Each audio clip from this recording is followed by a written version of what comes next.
ترویج فرهنگی حمایت مردم و ثبات مهمترین امکانات در 4 فصل سال برای سیر و سیاحت، صنعتی و کشاورزی آزمون‌های جمهوریوی، راهنمای جامعه، خانه امید تاجیکان دنیا. تاجیکستانی آزاد و صاحب اختیار.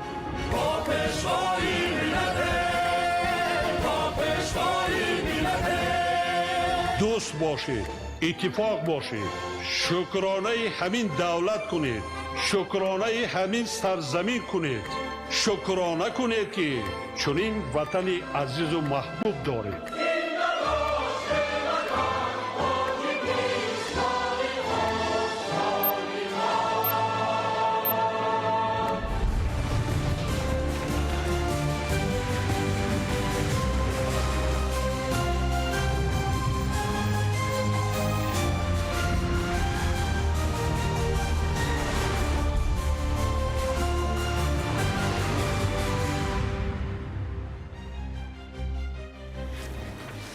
ассалому алайкум бинандаҳои гиромӣ. нашри муфассали бардоми ахборро бо муҳимтарин мавзӯъҳо манзури шумо мегардонем.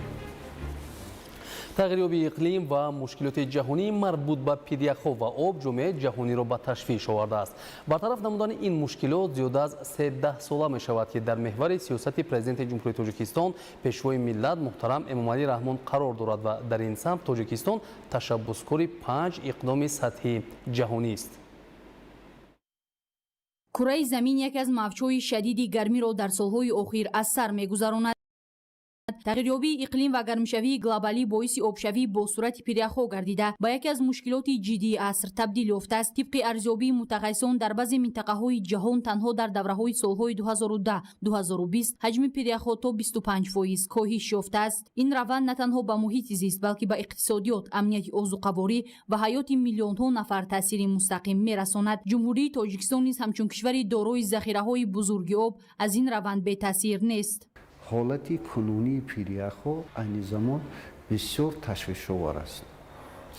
на фақат мо пиряхҳои кӯҳӣ дар назар дорем, балки пиряхҳое ки дар қутби ҷанубӣ ва қутби шимолӣ ҷойгир шуда ҳастанд. ҳангоми об шудани ин захираҳои бои оби нӯшокӣ, ҳолати сатҳи баҳри ҷаҳонӣ ва албатта таъмин намудан бо оби нӯшокӣ ва хусусан бехатарии обӣ мегӯё ки як масъалаи рӯзмарраи ҷаҳонӣ мебошад. гармшавии иқлим ва обшавии пиряхҳо ба тамоми башарият хатар эҷод мекунад. дар ҷумҳурии тоҷикистон зиёда аз 13 000 пиряхъ мавҷуд буда. онҳо сарчашмаи асосии оби ошомиданӣ ва таъминкунандаи беш аз 60% захираҳои обии Осиёи марказӣ мебошанд. ин пиряхҳо дар рушди соҳаҳои муҳими иқтисодиёт аз ҷумла кишоварзӣ, гидроэнергетика, саноат ва таъмини амнияти экологӣ нақши калидӣ доранд. аз ин рӯ ҳифзи он на танҳо вазифаи як давлат, балки масъулияти байналмилалӣ ба ҳисоб меравад. бо назардошти аҳамияти ин масъала, тоҷикистон давоми солҳои охир дар арсаи байналмилалӣ яке аз кишварҳои пешсаф ва ташаббускор дар пешбурди рӯзномаи ҷаҳонии об ва иқлим қарор гирифтааст. бо ташаббусҳои пайвастаи пешвои миллат муҳтарам Эмомалӣ Раҳмон, ҷомеаи ҷаҳонӣ ҳарчи бештар ба масъалаи ҳифзи пиряхҳо таваҷҷӯҳ зоҳир менамоянд. конфронсҳои сатҳи баланд, барномаҳои илмӣ ва маъракаҳои иттилоотӣ барои ҷалби таваҷҷӯҳи ҷомеа ба ин масъала мусоидат мекунанд.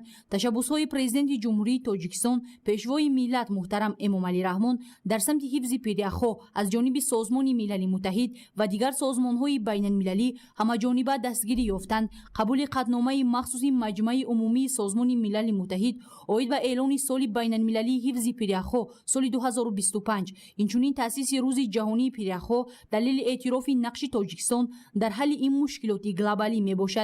ин иқдомҳо заминаи муҳими таҳкими ҳамкории байналмилалӣ дар самти мубориза бо тағйирёбии иқлим мебошанд. ташаббусҳои ҷаҳонии ҷумҳурии тоҷикистон на фақат барои як тоҷикистон аҳамият дорад. инҳо хосияти ҳам минтақавӣ, ҳам ҷаҳонӣ доранд. масъалаи об қариб ки дар ҳамаи ҷабҳаҳои рушди устувор ба назар гирифта мешавад. ин иқдомҳои ҷумҳурии тоҷикистон ҳамчун як сарчашмаи иловагӣ ҷиҳати амалӣ намудани ӯҳдадориҳои ҷаҳонӣ дар дораи амалӣ намудани ташаббусҳо вобаста ба амалӣ намудани ҳадафҳои рушди устувор ҳастанд.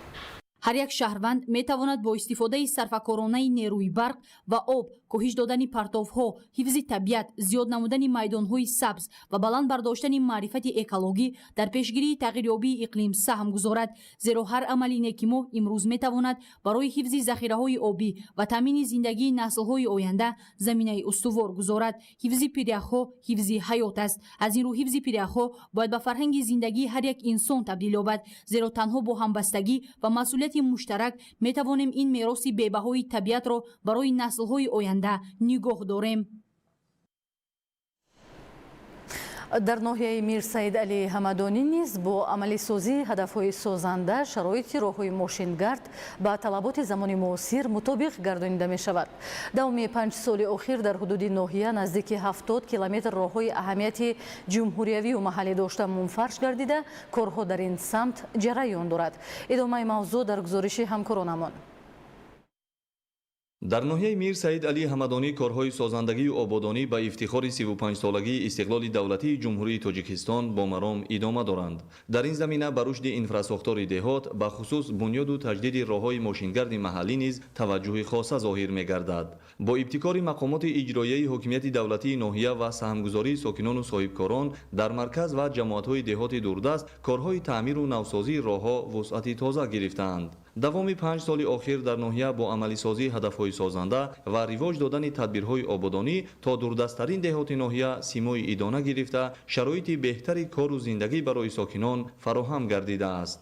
дар иҷрои ин корҳои муҳими созанда нақши кормандони муассисаи давлатии нигаҳдории роҳҳои автомобилгарди ноҳия назаррас аст. бо истифода аз техникаву механизмҳои соҳавӣ ва ҷалби мутахассисони варзида, корҳои роҳсозӣ тибқи талаботи муосир ба роҳ монда шуда, ба сифату устувории роҳҳои таҷдидшаванда таваҷҷӯҳи махсус дода мешавад. тибқи нақша чорабиён ноҳияи Мир Саид Али Ҳамадонӣ бахшида ба ҷашни 35-солагии истиқлолияти давлатии ҷумҳурии Тоҷикистон, дар ноҳияи Мир Саид Али Ҳамадонӣ дар 5 соли охир 69 километр роҳҳои маҳаллӣ ва ҷумҳуриявӣ мунфарш карда ба истифода дода шудааст. айни замон дар ноҳияи Мир Саид Али Ҳамадонӣ як қатор корҳо дар соҳаи роҳдорӣ рафта истодааст ки то 6 моҳаи соли 2026 11 километр аз ҳисоби соҳибкорон, аҳли ҷамоатчигӣ, мақомоти иҷроии ҳокимияти давлатии ноҳия, ҷалби техникаву таҷҳизоти муассисаи давлатии нигоҳдории роҳҳо мунфарш карда ба истифода дода шуданд.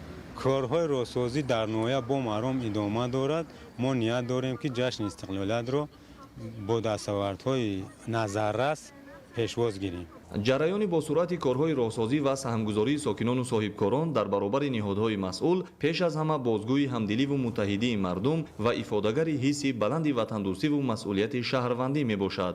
ҳар як иншооти бунёдгардида, роҳи навсозишуда ва ҳар иқдоми созанда қадами устувор дар роҳи ободии ватан ва таъмини зиндагии босаодати мардум аст. омодагиҳо ба таҷлили 35-солагии истиқлоли давлатии ҷумҳурии Тоҷикистон дар ноҳия бо рӯҳияи баланди ватандӯстӣ, сарҷамъӣ ва азму иродаи созанда идома доранд. олим Носирзода, Хуршеди Нодирхон, ноҳияи Мир Саид Али Ҳамадонӣ, Ахбор. давоми солҳои 2025-2026 70 километр роҳҳои аҳамияти маҳаллӣ доштаи ноҳияи шаҳри Туз аз таъмири асосӣ ва ҷорӣ бароварда шуд. ҳоло бо саҳми мақомоти маҳаллӣ, шахсони саховатманд ва ҷалби соҳибкорони ватанин, боқимонда роҳҳои таъмирталаб асфальтпӯш шуда истоданд. аз раванди мунфаршкунии роҳҳо дар ноҳия ҳамкоронамон гузориш таҳия намуданд. сокинони ободгари ноҳияи шаҳри Туз бо эҳсоси баланди ватандӯстӣ ва худшиносии миллӣ корҳои ободониву созандагиро бо суръати баланд идома дода истоданд. дар партави сиёсати бунёдкоронаи пешвои муаззами миллат муҳтарам Эмомалӣ Раҳмон ва бо ҳадафи таъмини инфраструктур барои аҳолӣ, сокинони ҷамоати деҳоти тоҷдорони ноҳияи шаҳри Туз азм гирифтанд ки баробари бунёди иншооти маишиву хизматрасонӣ ҳамзамон масоати 2 километр роҳҳои таъмирталаби деҳотро мунфарш намуда бехатарии рафтуомадашонро ба дигар шаҳру ноҳияҳо таъмин менамоянд. аллакай иқдоми мунфаршнамоии аҳли деҳот амалӣ гардида бо қувваи сокинон ва ҷалби техникаҳои пуриқтидори роҳсозӣ анҷом ёфта истодааст. тавре масъулин зикр доштанд баҳри таъмир ва мунфаршкунии роҳҳои мазкур масъолаи хушсифат дастрас карда шуда, баҳри дар муҳлати кӯтоҳ амалӣ шудани тадбири зайл аз тамоми имконот истифода намуда истоданд. имрӯз боиси хурсандӣ ва сарфарозист ки дар ҷамоати деҳоти тоҷдорон деҳаи болошаҳр бахшида ба 35-солагии истиқлолияти давлатии ҷумҳурии Тоҷикистон аз тарафи мардуми сарбаланди деҳаи болошаҳр кӯчаву хиёбонҳои деҳа мунфарш гардида истодаанд. Мардуми сарбаланди ҷамоати деҳоти тоҷурон ба боварӣ комил гуфта метавонем ки ҷашни 35-солагии истиқлолияти давлатии ҷумҳурии Тоҷикистонро бо як шукӯҳу шаҳомат пешвоз мегирем. дар ҳудуди ноҳияи шаҳри Туз 94,7 километр роҳҳои маҳаллӣ ва 38,7 километр роҳҳои байналмилалӣ мавҷуд мебошад. тавре зикр шуд, аз ин масоҳат 5 километр роҳҳои таъмирталаб буда дар нақша аст ки онро бо саҳми мақомоти маҳаллӣ ва соҳибкорони ободгари маҳал то таҷлил аз ҷашни 35-солагии истиқлоли давлатӣ пурра ва бо сифати баланд таъмир ва мунфарш менамоянд. ин ҳама иқдомҳои бунёдкориву созандагӣ дар ҷамоати деҳот ва шаҳраки ноҳия аз ҳисси баланди ободонӣ ва иҷрои таъкидҳои созандаи пешвои муаззами миллат муҳтарам Эмомалӣ Раҳмон бозгӯӣ карда, минбаъд низ сокинон вобаста ба имконот дар рушди маҳал ҳиссагузорӣ хоҳанд кард. Шоҳзода Самандар, Давлати Файзулло, ноҳияи шаҳри Туз, Ахбор. дар ноҳияи Масчоҳ бахшида ба ҷашни 35-солагии истиқлоли давлатӣ иншооти ба нақша гирифта шуда пурра иҷро шуда 130 иншооти таъиноташон гуногун иловатан ворид гардид. аз раванди корҳои созандагӣ ҳамкорамон Заробиддин Ширинзода гузориш медиҳад. ба ифтихори ҷашни муқаддасу таърихи 35-солагии истиқлоли давлатӣ дар ноҳияи Масчоҳ аз шумораи 130 иншооти иловагӣ ҳоло 47 адади он мавриди баҳрабардорӣ қарор дода шуда, дар боқимонда иншоотҳо корҳои сохтмонӣ бо маром идома дорад. фаъолияти шабонарӯзии ширкатҳои сохтмонӣ дар биноҳои баландошёна ва меҳнати сокинону соҳибкорони ноҳияи Масчоҳ боиси он гардид ки ин гӯшаи зебои ватан симои худро ба куллӣ тағйир диҳад. дар маркази ноҳия шаҳраки Бӯстон биноҳои сохта шуда истода дар асоси нақшаи генералӣ ки با قرار حکومت جمهوری تاجیکستان تصدیق گردیده است با رعایت معیار قاعده‌های شهرسازی این رعایت خطهای سرخ بیناها ساختمانشان با مرام ادامه دارد. در حدود ناحیه عین حال 4 عدد بیناهای بلندآشانه با مرکزهای خدمت رسانی و بالاخانه ساختمانشان با مرام ادامه داشته در آن مسائل ساختمانی وطنی اکثر با صفت بلند معماری استفاده برده میشوند. در عموم موافق نقشه چهاربینی‌ها با نظرداشت نقشه ایلاوگی درباره جشن 35-سالگی استقلال دولتی ساختمان، بنیاد و تعمیر و از نوسازی 782 انشاءات به استفاده داده شده، از این 22 عدد کارگاه و کارخانه‌های صنعتی، 15 عدد ساحه تندرستی، 147 عدد ساحه معارف، 9 عدد تالار و میدانچه‌های ورزشی، 17 عدد تعمیر و بنیاد پل‌های ماشین‌گذر، 57 عدد راه‌های ماشین‌گذر محلی با درازی 112 و از حد 66 کیلومتر تعمیر، شغل‌ریز و منفرش کرده شدند. مقامات اجرایی کننده دولت ناحیه مسجد در همبستگی با صاحبکاران و شهروندان بنان ناموس ناحیه کوشش با خرج داده است که بخشید به 35 سالگی استقلال جمهوری تاجیکستان در ناحیه باز هم کارخانه‌های صنعتی را بنیاد ساخته شهروندان ناحیه را با جای کار دائمی تامین نمود و در یک وقت بهره بلند برای سطح صحتی زندگی مردم مساعدت نمایند. عین زمان کارهای ساختمانی در مؤسسه تحصیلات میانه عمومی رقم 4 واقع در جماعت دهاتی مسجد با جلب 15 ساکن محلی با مرام ادامه دارد. انشاءات در پرتو غمخوری‌های پیشوای ملت محترم امامعلی رحمان به ساحه معارف از جانب حکومت مملکت در همکاری با شریکان رشد بنیاد می‌گردد. مؤسسه از 3 آشیانه عبارت بوده، در آن 720 خواننده به تحصیل فرا گرفته می‌شوند. همچنین با مقصد سزاوار از جشن 35 سالگی استقلال دولتی و عملی نمودن وسعت کارهای آبادانی و سازندگی و تحکیم خودشناسی و خودآگاهی ملی، ساکنان وطندوست ناحیه مسجد در جماعت دهات پلدارک تعمیر و اسفالت‌پوش نمودن 7 کیلومتر راه محلی با جلب ساکنان سخاوت پیشه دهه ادامه دارد. همه این منشأ میگیرد از سیاست خردمندانه پیشوای ملت که آبادی یعنی آبادی محل، آبادی هر یک خاندان، تنجی و امانی و ما باوری داریم که تا جشن 35 سالگی استقلالیت مردم این هدیه را به گوینبرای مردم میسپارند. ساکنان ناحیه مسجد با حسی بلند خودشناسی و افتخار از دستاوردهای زمان صاحب استقلالی نیت دارند جشن 35 سالگی استقلال دولتی را با انجام کارهای سازندگی پیشواز گیرند. در ناحیه سپیتامین بنیاد انشاءات گوناگون تعیینات با مرام ادامه داشته با عملی نمودن نقشه و برنامه‌های مکمل برای ساکنان شرایط سازگاری کار و زندگی فراهم آورده می شود. امروزها در زیاده از 50 انشاءات کارهای ساختمانی ادامه دارد. گزارش عبدالوهاب عبدالستار. 35-мин солгарди истиқлоли давлатӣ ҷиҳати омодагӣ ба ин ҷашни бузурги миллӣ ки моҳи сентябри соли равон бо шукӯҳу шаҳомати хос таҷлил карда мешавад, ҳамагон дар муттаҳидию сарҷамъӣ заҳмат мекашанд. барои бо дастовардҳои назаррасу шоиста истиқбол гирифтани ин рӯйдоди таърихӣ таҳти роҳбарию ҳидояти президенти ҷумҳурии Тоҷикистон пешвои миллат муҳтарам Эмомалӣ Раҳмон шурӯъ аз соли 2022 раванди корҳои созандагию ободонӣ тақвият ёфта, тарҳҳое амалӣ шуданд ки баҳри зиндагӣ аз ин ҳам беҳтару хубтари мардум равона гардидааст. дар давоми 5 соли охир ки давраи омодагӣ ба ин ҷашни таърихӣ ба ҳисоб меравад, дар ноҳияи Спитамен баъди бунёд, таъмир ва навсозӣ дар маҷмӯъ бештар аз 770 иншооти гуногун мавриди баҳрабардорӣ қарор дода шуд ки иҷрои нақшаи қаблан пешбинишуда 122.7% ташкил медиҳад. ба таъкиди масъулин ин ниҳояти кор нест ва ҳоло дар 7 ҷамоати шаҳраку деҳоти ноҳия бо иқдоми мақомоти давлатӣ, соҳибкорону аҳолӣ корҳои ободонию созандагӣ бо маром идома дорад. ҷиҳати омодагии ҳамаҷониба ба ин ҷашни таърихӣ ва амалӣ намудани тадбирҳо дар доираи соли вусъат додани корҳои ободониву созандагӣ ва тақвияту таҳкими худшиносиву худогоҳии миллӣ, гурӯҳи корӣ ки аз масъулини мақомоти иҷроияи ҳокимияти давлатӣ, мақомоти ҳифзи ҳуқуқ ва олимону коршиносон иборат аст, дар ҷамоати шаҳраку деҳоти ноҳия бо сокинон мулоқоту вохӯриҳо доир намуд.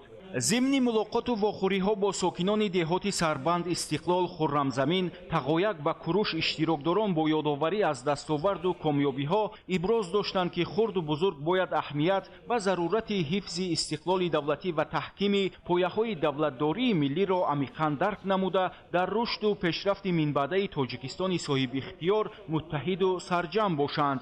аз ин лиҳоз зарур аст ки мардум бахусус насли ҷавон андешаи истиқлоли миллиро ҷузъи муҳимтарину ҷудоинопазири ҳаёт ва ҳастии худ, меҳвари нангу номус ва ҳуввияту ғурури миллӣ шуморида, ба хотири таҳкими ҳарчи бештари он саъю талош намоянд.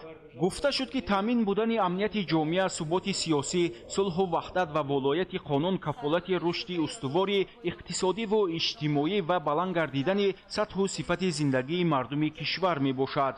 маҳз сулҳу субот, амнияту осоиш ва волояти қонун имкон дод ки дар Тоҷикистон рушди босуръати иқтисодиву иҷтимоӣ ва фарҳангиву сиёсӣ таъмин ва сатҳи некуаҳволии халқ баланд гардад. чунин вохӯриҳои судманд барои баланд бардоштани маърифати сиёсиву ҳуқуқии шаҳрвандон, таҳкими ваҳдати миллӣ, тарғиби арзишҳои истиқлоли давлатӣ ва ҷалби ҳарчи бештари сокинон ба корҳои ободониву созандагӣ аҳамияти муҳим дошта, дар роҳи амалӣ гардидани ҳадафҳои ҳукумати кишвар мардумро муттаҳиду сарҷамъ месозад. дар мулоқоту вохӯриҳо сокинон низ доир ба масъалаҳои рӯзмарраи маҳал андешаҳои худро баён намуда, иброз доштанд ки дар сарҷамъию муттаҳидӣ корҳои созандагию ободониро вусъат бахшида, ҷашни бузурги миллӣ 35-мин солгарди истиқлоли давлатии ҷумҳурии Тоҷикистонро бо дастовардҳои назаррасу шоиста истиқбол мегиранд. дар рӯзҳои таҷлил аз солгарди навбатии истиқлоли давлатӣ сокинони шаҳри Хорух соҳиби беморхонаи нав мегарданд. ин тадбир бо дастгирии ҳукумати кишвар ба хотири таъмини хизматрасонии босифати тиббӣ ба аҳолӣ амалӣ карда мешавад. гузориш дар ин бора. дар вилояти мухтори Кӯҳистони Бадахшон бо мақсади фароҳам овардани шароити муносиб барои хизматрасонии тиббӣ ба аҳолӣ як қатор корҳои созандагӣ ва бунёдкорӣ идома доранд. яке аз чунин иншооти муҳим сохтмони беморхонаи вилоятӣ дар шаҳри Хорух мебошад. корҳои сохтмонии ин муассиса соли 2025 оғоз гардида, маблағгузории он аз ҷониби дирексияи сохтмони иншооти дастгоҳи иҷроияи президенти ҷумҳурии Тоҷикистон амалӣ мешавад. пудрачии корҳои сохтмонӣ ҷамъияти дорои масъулияти маҳдуди Амир Ҳамза мебошад. бинои беморхонаи нав аз таҳхона ва 6 ошона иборат буда, тибқи лоиҳа бояд ба яке аз муассисаҳои муҳими тандурустии вилоят табдил ёбад. бунёди чунин иншоот пеш аз ҳама барои беҳтар намудани шароити табобату ташхис ва фароҳам овардани имкониятҳои бештар барои хизматрасонии тиббӣ ба сокинони вилоят замина мегузорад. сохтмони беморхонаи вилоятӣ дар шаҳри Хорух аз соли 2025 оғоз гардида ҳозир идома дорад. дар таҳхона озмошгоҳи асосии беморхона мавҷуд аст. инчунин дар сохтмон шуъбаи ҷарроҳӣ, шуъбаи урологӣ, шуъбаи шикастобандӣ, شعبه لور شعبه جراحی برای کودکان جایگیر کرده میشن. айни ҳол дар қитъаи сохтмонӣ 20 нафар сохтмончӣ ба корҳои бунёдӣ ҷалб шуданд. Коргарон марҳила ба марҳила корҳои сохтмониро пеш бурда, дар таъхона корҳои сохтмонӣ дар арафаи анҷомёбӣ қарор доранд. Сохтмончиён ба корҳои арматурбандӣ машғул буда, кор дар ошонаи якум оғоз меёбад. масъулаи сохтмонии истифодашаванда ба иншоот аз шаҳри Душанбе сари вақт дастрас карда шуда. Ин раванд имкон медиҳад ки корҳои сохтмонӣ бо истифода аз масолиҳи зарурӣ ва мутобиқ ба талаботи лоиҳавӣ идома дода шаванд. бунёди беморхонаи вилоятӣ барои сокинони вилояти мухтори Кӯҳистони Бадахшон аҳамияти хос дорад, зеро дастрасии аҳолӣ ба хизматрасонӣ бо сифати тиббӣ, ташхиси саривақтӣ ва фароҳам будани шароити муносиб барои фаъолияти кормандони соҳаи тандурустӣ аз омилҳои муҳими беҳтар намудани сатҳи хизматрасонии тиббӣ ба шумор меравад. имрӯзҳо дар майдони сохтмон корҳо мутобиқ ба марҳилаи муайяншуда идома дошта, сохтмончиён талош доранд ки корҳои пешбинишударо бо сифат иҷро намоянд. моҳираи тоҳир, муборакшои рустам, вилояти мухтори Кӯҳистони Бадахшон, ахбор. маориф яке аз соҳаҳои афзалиятнок дар сиёсати иҷтимоии давлат маҳсуб ёфта, дар ин самт дар кишвар тадбирҳои зарурӣ пайваста амалӣ карда мешавад. дар шаҳри Ҳисор дар доираи омодагиҳо ба истиқболи ҷашни 35-солагии истиқлоли давлатӣ барои рушди соҳаи маориф аз ҷумла бунёду навсозии муассисаҳои таълимӣ тадбирҳои зарурӣ амалӣ карда мешаванд. шарҳи мавзӯъ дар гузориши ҳамкоронамон.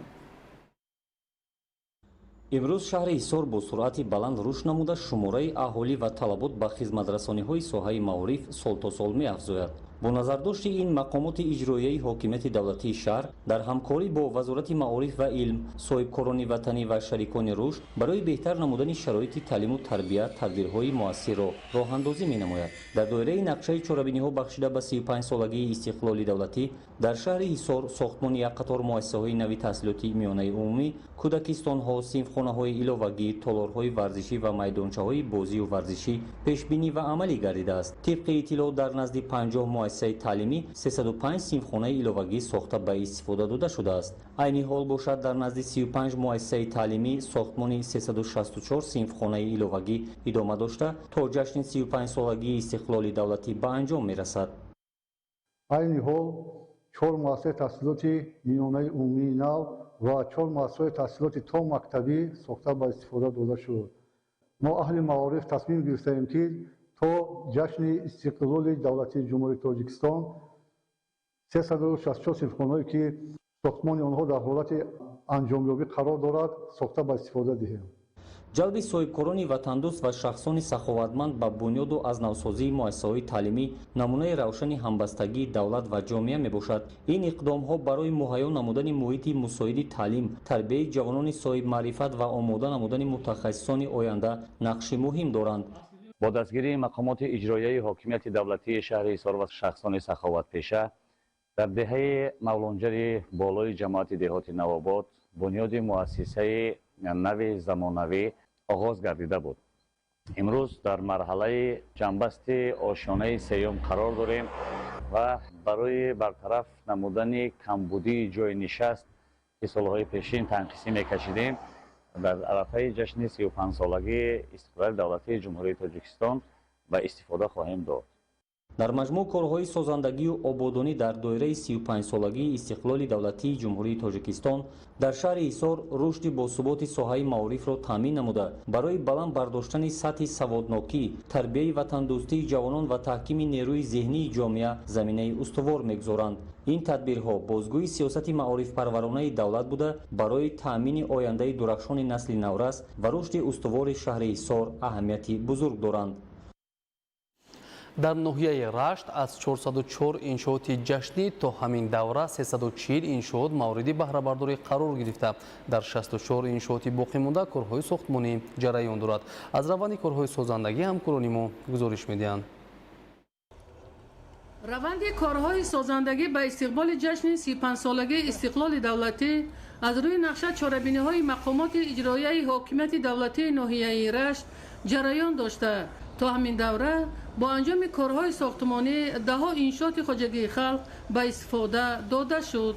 ба истиқболи ҷашни 35-солагии истиқлоли давлатӣ дар ноҳияи рашт сохтмони 404 иншоот ба нақша гирифта шуда буд. از این شماره 327 انشاءات مورد بهره‌برداری قرار گرفته در دیگر نشاط‌ها کارهای ساختمانی ادامه دارند. در ناحیه ساختمان مؤسسه‌های تعلیمی در پرتو دستور و نشاندادهای پیام پرزیدنت جمهوری تاجیکستان پیشوای ملت محترم امامعلی رحمان عملی شده ایستاده است تا در آینده برای تحصیل خوانندگان شرایط‌های ضروری پورا مهیا گردد. بینای مؤسسه تعلیمی رقم 112 بر اثر آفت طبیعی خراب و بلنگار شده بود. این است که برای بنیاد بینای نوی تعلیمی در پرتو برنامه‌های سازنده در محل بینای پیشتره ساختمان بینای سیاه‌شانه و تالار ورزشی آغاز گردید. علاقه در این محل ساختمان کارگران به بنیاد تکورسی انشاءات شروع کردند تا کارهای ساختمانی جوابگو به طلبات بخطری در مدت پیش بینی شده انجام داده شود. ساختمان بینای علاوگی نزد مؤسسه تعلیمی دهه قرن بالا از حساب مبلغ‌های مقامات محلی و اهالی بنیاد شده تا این دوره 60% کارهای ساختمانی اجرا شده است. از روی نقشه انشاءات سال جاری به استفاده داده می شود. ساختمان بینای مؤسسه تا مکتبی با مقصد جلب بیشتر کودکان سال گذشته آغاز گردیده بود. با انجام کارهای باقی مانده بینای تعلیمی در عرفه جشن استقلال دولتی به استفاده داده می شوند. بیناهای تعلیمی اساساً با نظرداشت افزایش خوانندگان برای سالهای پیش آمد از 2 و 3 آشانه بنیاد می شوند تا بدین وسیله نارساگی جای نشست پورا برطرف گردد. از جمله سالهای آخر در مؤسسه‌های تعلیمی دهه وردوج شماره خوانندگان افزوده در این ردیف نارساگی جای نشست و سیمخانه‌های فنی تا اندازه مشکلی ایجاد می‌کرد.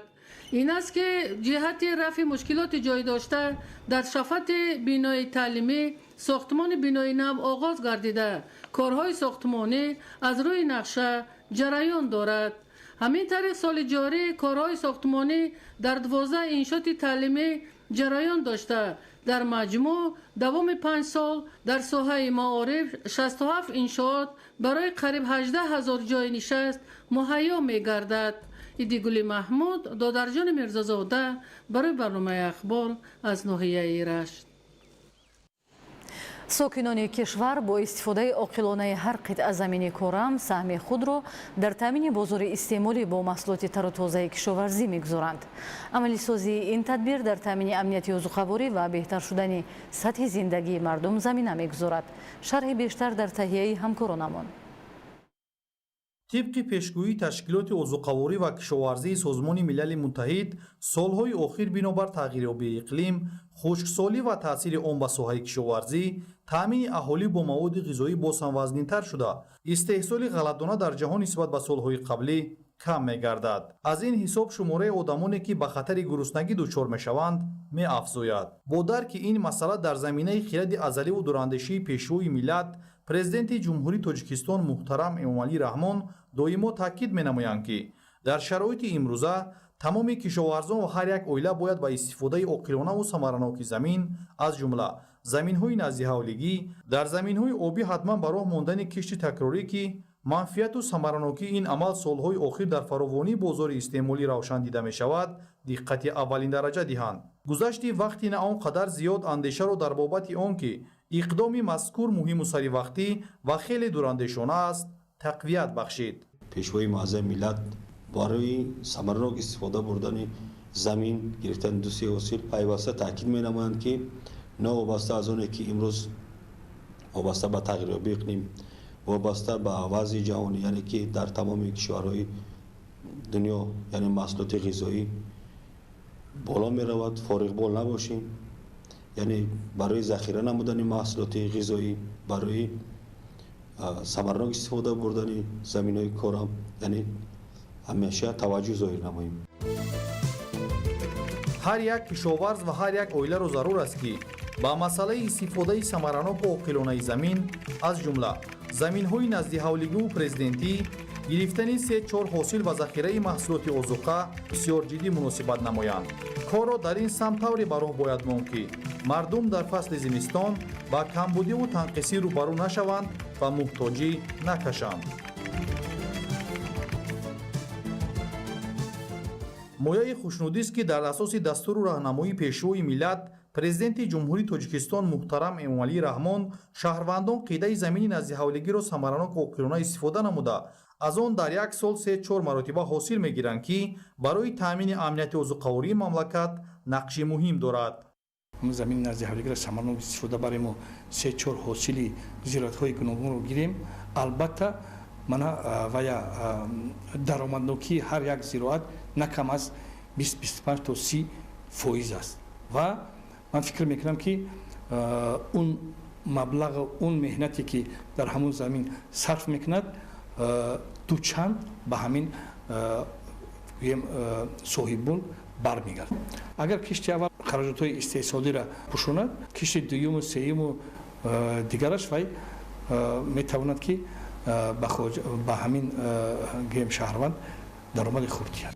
истифодаи мақсадноку самараноки замин ва заҳмати шабонарӯзӣ имкон фароҳам овард ки ҳосили фаровони барвақтии сабзавоту полезӣ аз қабили бодинингу помидор ва булғорӣ ба даст оварда сатҳи зиндагии худро баланд ва дар таъмини бозори истеъмолӣ саҳм гузоранд.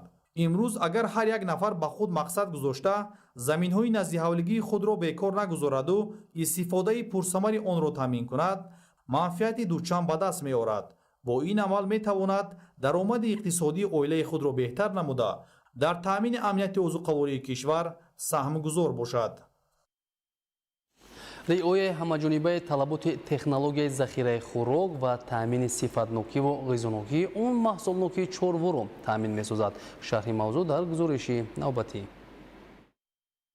бо сербориш омадани баҳори имсола дар талу теппаҳо алафҳои худрӯи табиӣ, гулу себарга ва гиёҳҳое ки барои хӯроки чорво мувофиқ мебошад ба таври зарурӣ рӯйдаанд. аз ин рӯ хоҷагидорон имкониятҳои табииро истифода намуда ҷиҳати саривақту беталаф ғундоштан ва захира намудани хӯроки чорво тадбирҳои зарурӣ андешиданд. соли ҷорӣ барои чорводорон бисёр соли бобарор омад, бо рушодҳои пайдарпай намои хӯроки чорворо дучанд сечанд намуд. аз ҳисоби бо рушодҳои соли ҷорӣ 2 маротиба то 2.5 маротиба зиёд мебошад ва имрӯзҳо чорво дар чарогоҳҳои тобистона бо хӯрок таъмин ҳастанд. ҳарчи зиёдтар чорворо дар чарогоҳҳои тобистона манъ кунем, инам боис мегардад ки захира барои дар кашарҳо ва атрофи кашарҳо дар чарогоҳи зимистона барои захираи зимистон зиёдтар монад. ҳоло тибқи дурнамо дар хоҷагиҳои кишоварзӣ ва деҳқонии кишвар бояд 2,976,309 тонна хӯроки дурушт ва 112,780 тонна хӯроки ширадор захира карда шавад. истифодаи тамоми имкониятҳо дар самти захираи хӯроки чорво имкон медиҳад ки саршумор дар фасли зимистон аз талафёбӣ ҳифз карда шуда зоти чорво беҳтар ва саршумор бештар карда шавад. бисёри чорводор имконият дорад имрӯз ки дар аловҷойгоҳҳо то 1 сола не 2 сола хӯрокро захира намояд. лекин агар 2 сола хӯрока захира намояд, мумкин замистони сахт бияд, хӯрокаи истеҳсол карда нарасад, ба талафоти чорво оварда мерасонад, ба даромади насли он оварда мерасонад, ба сифати пасти маҳсулот оварда мерасонад ва дар охир ҳам чорводор зарари қатъӣ мебинад ки ин боиси пастшавии маҳсулнокӣ ва паст кардани зоти чорво мегардад. ба назари олимону мутахассисон омили аслие ки ба баланд бардоштани маҳсулнокии чорво мусоидат мекунад бо хӯрокҳои серғизо таъмин намудани чорво дар тамоми фаслҳои сол хоса дар зимистон мебошад. таъмини чорво бо хӯрокҳои босифат дар ин давра имкон медиҳад ки насли солим ба даст оварда шавад. кишоварзон бо истифода аз имконият ба қадри зарурӣ захираи хӯроки чорворо пурра намуда истоданд. дар назди кашарҳои замистона ақаллан бурда як миқдори муайян аз хӯрокҳои дурушт, яъне ки тойбанди кои сафеди гандумӣ аст, тойбанди кои сафеди ҷав аст, захира намоянд. дар баробари ин онҳо бояд ба инобат гиранд ки дар ҳамин фасли замистоне ки аз 20 октябр то 20 апрел идома меёбад, саршумори муайяни чорво барои зимистон нигоҳ медоштагиро муайян кунанд ва аз ҳисоби саршумори муайяни чорво онҳо ҳисобӣ намоянд ки ба сари ҳар як чорвои хурди масалан шохдор 1.5-2 воҳиди хӯрока рост меояд. таъмини хӯроки серғизо дар фасли зимистон ва риояи технологияи дурусти хӯрокдиҳӣ вазнafзункунии чорворо беҳтар карда даромади иқтисодии хоҷагиҳоро бештар месозад. андешидани чораҳои беҳдоштӣ, захираи кофии хӯроки чорво ва дуруст хӯронидан дар фасли зимистон заминаи воқеии рушди соҳаро таъмин месозад. با استقبال جشن 35 سالگی استقلال دولتی در دهه شورچشمه ناحیه واسع چورابینی فرهنگی معرفتی برگزار شد. در این تدبیر فرهنگی فعالان دهه اشتراک نمودند. گزارش در این خصوص. тантанаҳои ҷашнӣ ба истиқболи сазовор аз 35-уми солгари истиқлоли давлатӣ дар деҳаҳои дурдасти шаҳру ноҳияҳои мамлакат хоса водии Кӯлоб бо ташкилу роҳандозии силсилачорабиниҳои гуногуни фарҳангиву маърифатӣ идома дорад. Ба ин муносибат бо ибтикори мақомоти иҷроияи ҳокимияти давлатии ноҳияи восеъ дар деҳаи шурчашмаи ҷамъияти деҳоти Худоё Раҷабови ноҳия чорабинӣ бо шукӯҳи фарҳангӣ баргузор гардид. Дар чорабинӣ занону бонувон ва ҷавонони ватандӯси деҳаи болозикр бо омодагии ҳамаҷониба ва ташкили намоишгоҳи сатҳи баланд иштирок намуданд. Гӯшаи намоишгоҳро маҳсули заҳмати занони ҳунарманд, оростани хони идона, мавҷудияти аломатҳои миллӣ дар дастархон, сарфакорона оростан, зебо, хушоянд ва дилписанд будани он, истифодаи зарфҳои миллӣ ва интихобу ҷобаҷӯгузории дурусти онҳо дар дастархон, хӯришҳои болаззат ва нӯшокиҳои миллӣ дар дастархон зинат бахшида буд.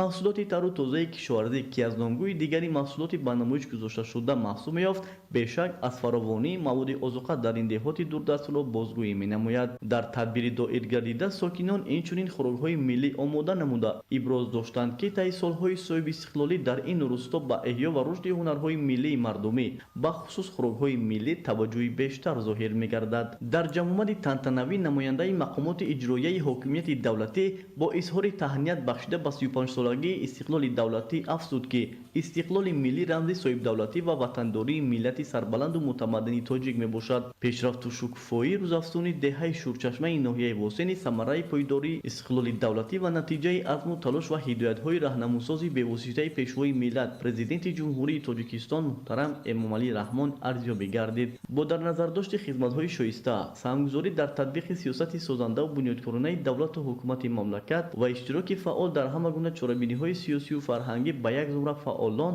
сипосномаҳои мақомоти иҷроияи ҳокимияти давлатии ноҳия супорида шуд. Сипас ба хотири болидаррӯҳии иштирокдорон барномаи мукаммали фарҳангӣ зери унвони шукӯҳи истиқлол пешниҳод карда шуд, ки ба чорабинӣ шаҳомати тоза бахшид. Анваршоҳ Сайдализода, Сайҳомиди Шариф, ноҳияи восеъ, Ахбор. таҳкими иқтидори мудофиавии кишвар ва баландбардоштани сатҳи омодабошии ҳайати захираҳои сафарбарӣ аз самтҳои афзалияноки сиёсати давлатии ҷумҳурии Тоҷикистон ба шумор меравад. Дар ҳамин замина дар ноҳияи Мирсаид Алии Ҳамадонӣ ҷамъомади мудофиаи ҳудудӣ ва санҷиши ҳолати омодабошии ҳайати захираҳои сафарбарӣ доир гардид.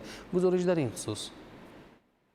дар доираи нақшаи чорабиниҳои вазорати мудофиаи ҷумҳурии Тоҷикистон ҷиҳати санҷиш ва таҳкими иқтидори мудофиавии мамлакат дар ноҳияи Мир Саид Али Ҳамадонӣ ҷамъомади мудофиаи ҳудудӣ ва санҷиши ҳолати омодабошии ҳайати захираҳои сафарбарӣ баргузор гардид. чорабинии мазкур бо ҷамъ омадани сокинони ватандӯси ноҳияи Ҳамадонӣ ки аз субҳи барвақт дар макони муқаррар гардида ҳозир шуда буданд оғоз гардид. бояд қайд намуд, ки дар арафаи таҷлил аз ҷашни истиқлоли давлатӣ ин ҳамбастагию масъулиятшиносии сокинон далели равшани он аст, ки онҳо бо рӯҳияи баланди ватандӯстӣ баҳри ободонию созандагии ватан ҳамеша омода буда дар роҳи ҳифзи ҳимояи истиқлолу озодӣ садоқатмандона хизмат хоҳанд намуд. дар ҷамъомади мудофиаи ҳудудӣ масъулини вазорати мудофиаи ҷумҳурии Тоҷикистон, мақомоти иҷроияи ҳокимияти давлатии ноҳия, масъулини сохторҳои қудратӣ ва кормандони дигар ташкилоту идораҳои дар ноҳия фаъолият дошта иштирок намуда, инчунин теъдоди муайяни техникаву таҷҳизоти хоҷагии халқ дар макони баргузории чорабинӣ ҷамъ оварда шуданд. масъулини вазорати мудофиаи ҷумҳурии Тоҷикистон ва дигар шахсони масъул дар маҳалли ҷамъшавии ҳайати захираҳои сафарбарӣ ва техникаву воситаҳои минтақаи мудофиаи ҳудудӣ бо иштирокчиён мулоқот анҷом дода, сатҳи омодабошии онҳо ва иҷрои чорабиниҳои пешбинишударо мавриди санҷиш қарор доданд. зимни вохӯрӣ ба шаҳрвандоне, ки пас аз гирифтани даъватномаи комиссарияти ҳарбӣ сари вақт ба нуқтаҳои муайяншуда ҳозир гардиданд, барои ҳисси баланди масъулиятшиносӣ ва омодагии ҷиҳати иҷрои қарзи шаҳрвандӣ изҳори сипосу миннатдорӣ баён карда шуд. ҳамзамон таъкид гардид, ки таҳкими иқтидори мудофиавии кишвар, омодасозии захираҳои сафарбарӣ ва рушди интизоми мудофиаи ҳудудӣ ҳамеша дар меҳвари таваҷҷӯҳи роҳбарияти олии давлат қарор дошта, محض با چنین روحیه بلند وطندوستی، وحدت و همدیگرفهمی و عزم قوی شهروندان میتوان استقلالیت، تمامیت ارضی، امنیت و منفعت‌های ملی جمهوری تاجیکستان را از هر گونه خوف و تهدیدهای احتمالی حفظ نمود. در نوبت خود ساکنان ناحیه میر سعید علی حمدانی با حس بلند افتخار وطنداری ابراز داشتند که حفظ وطن، تامین صلح و ثبات و خدمت صادقانه به دولت و ملت را وظیفه مقدس خود دانسته همیشه برای اجرای این رسالت پرشرف آماده میباشند. در انجام چاره‌بینی یک قطار افسران و سربازان احتیاطی با رتبه‌های نوبتی حربی سرفراز گردانیده شده، اینچنین چند از پدر و مادرانی که فرزندانشان در صف قوای مسلح جمهوری تاجیکستان خدمت صادقانه ادا می‌نمایند، برای سهمشان در تربیت جوانان در رویه وطندوستی با سپاسنامه‌های قدردانی گردیدند. سپس ستاد منطقه مدافع حدودی ناحیه تشکیل گردیده مسئله‌های مربوط به تشکیل مدافع حدودی، آمادگی هیئت ذخیره‌های سفربری، هماهنگی فعالیت ساختارهای مسئول و استفاده ثمراناک قوای واسطه‌های در اختیار بوده مورد بررسی قرار داده شدند. дар ноҳияи рӯдакӣ бо фаъолон ва сокинон чорабинии маърифатӣ баргузор гардид. ҳадафи асосии ҳамоиш баланд бардоштани сатҳи огоҳии шаҳрвандон аз дастовардҳои даврони соҳибистиқлолӣ, тақвияти ҳисси ватандӯстиву худшиносии миллӣ ва ҳамзамон омода намудани муҳоҷирони меҳнатӣ барои фаъолияти қонунӣ ва босамар дар хориҷи кишвар арзёбӣ мегардад. гузориш дар ин хусус. дар ноҳияи рӯдакӣ бо иштироки намояндагони мақомоти иҷроияи ҳокимияти давлатии ноҳия, бахши хадамоти муҳоҷирати вазорати меҳнат, муҳоҷират ва шуғли аҳолии ҷумҳурии Тоҷикистон, фаъолони ҷомеа ва сокинони маҳаллӣ чорабинии иттилоотию маърифатӣ баргузор гардид. ҳадафи асосии ҳамоиш баландбардоштани сатҳи огоҳии шаҳрвандон аз дастовардҳои даврони соҳибистиқлолӣ, тақвияти ҳисси ватандӯстиву худшиносии миллӣ ва ҳамзамон омода намудани муҳоҷирони меҳнатӣ барои фаъолияти қонунӣ ва босамар дар хориҷи кишвар арзёбӣ гардид. иброз гардид ки ҷумҳурии Тоҷикистон дар давоми 35 соли соҳибистиқлолӣ ба дастовардҳои назаррас дар соҳаҳои иқтисод, иҷтимоиёт, маориф, тандурустӣ ва инфраструктури кишвар ноил гардида барои беҳтар гардидани сатҳу сифати зиндагии мардум заминаҳои устувор фароҳам овардааст. иштирокчиён иброз доштанд ки ҳифзи арзишҳои миллӣ ва саҳмгузорӣ дар рушди давлат вазифаи ҳар як шаҳрванди ватандӯст ба ҳисоб меравад. дар идомаи чорабинӣ масъалаҳои марбут ба муҳоҷирати меҳнатӣ мавриди баррасӣ қарор гирифтанд.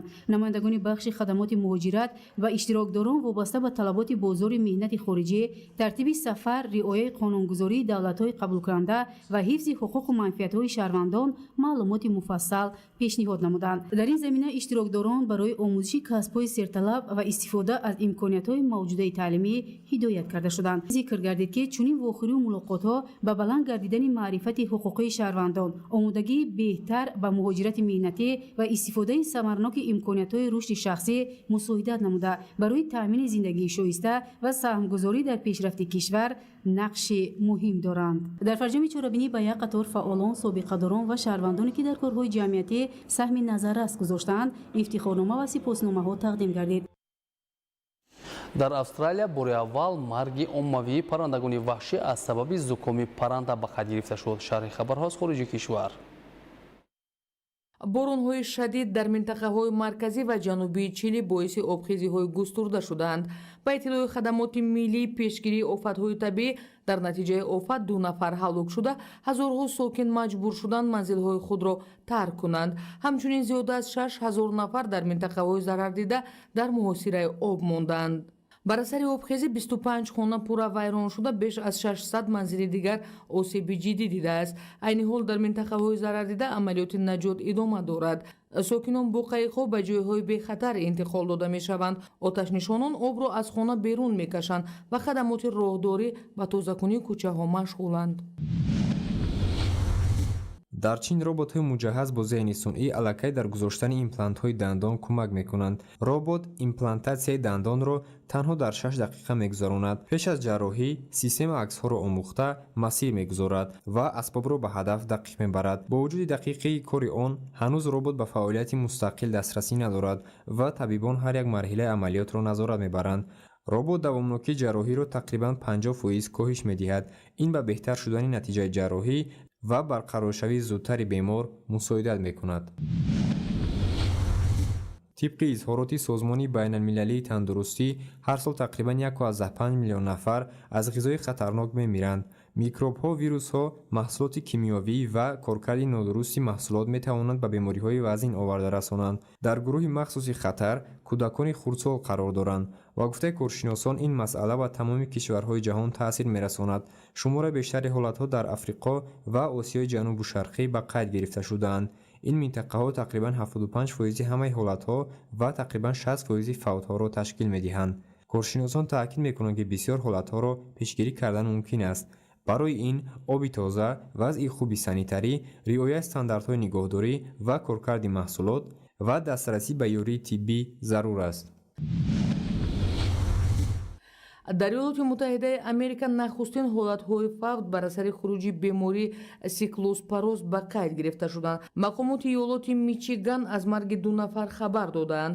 ба гуфтаи табибон ҳар ду бемор ба бемориҳои вазнини ҳамроҳ мубтало буда, сабаби асосии фавт хушкшавии шадиди организм будааст. тибқи маълумоти марказҳои назорат ва пешгирии бемориҳои иёлоти муттаҳидаи америка то охири моҳи июл беш аз 6700 ҳолати сироят тасдиқ шуда, зиёда аз 11500 ҳолати дигар дар ҳоли ташхис қарор доранд. мутахассисон манбаи эҳтимолии сироятро карами салатии нави айсберг ки аз маркази Мексика ворид шуда буд медонанд. ин маҳсулот аллакай аз фурӯш бозпас гирифта шудааст. бемории сиклоспороз тавассути истеъмоли сабзавот, бутамева ё оби олуда сироят ёфта, бештар бо дарунравӣ, дарди ишкам ва дилбеҳазурӣ зуҳур мекунад. дар австралия бори аввал марги оммавии паррандагони ваҳшӣ аз сабаби зукоми парранда сабт шудааст. тибқи маълумот дар соҳили яке аз иёлотҳо қариб 50 паррандаи мурда пайдо шуда, дар 35 паррандаи дигар штамми H5N1-ро ошкор карданд. мақомот ҳушдор доданд ки вирус метавонад дар байни ҳайвоноти ваҳшӣ низ паҳн шавад. дар айни замон дар фермаҳои паррандагон ҳанӯз ягон ҳолати сироятёбӣ ошкор нашудааст. барои ҳифзи хоҷагиҳо дар кишвар тадбирҳои пурзури амнияти биологӣ амал мекунанд. зукоми парранда метавонад ба одамон тавассути тамос бо ҳайвоноти бемор гузарад, аммо мутахассисон қайд мекунанд ки хатари сироятёбӣ кам боқӣ мемонад. сокинони Кореяи Ҷанубӣ барои раҳоӣ аз гармои шадид дар ғори Кванмен дар ҷануби пойтахт шаҳри Сеул вақт мегузаронанд. дар гузашта ин мавзеъ кони тилло буд, аммо имрӯз як маҷмӯаи маъмулии сайёҳӣ аст, ки дар он тамоми сол ҳарорат на бештар аз 40 дараҷа нигоҳ дошта мешавад. дар дохили он шаршараи зеризаминӣ, анбори шароб, аквариумҳо ва ҳатто толори консертӣ мавҷуд мебошад. ёдовар мешавем ки ҳарорати ҳаво дар Кореяи Ҷанубӣ инак ба 42,5 дараҷа расидааст.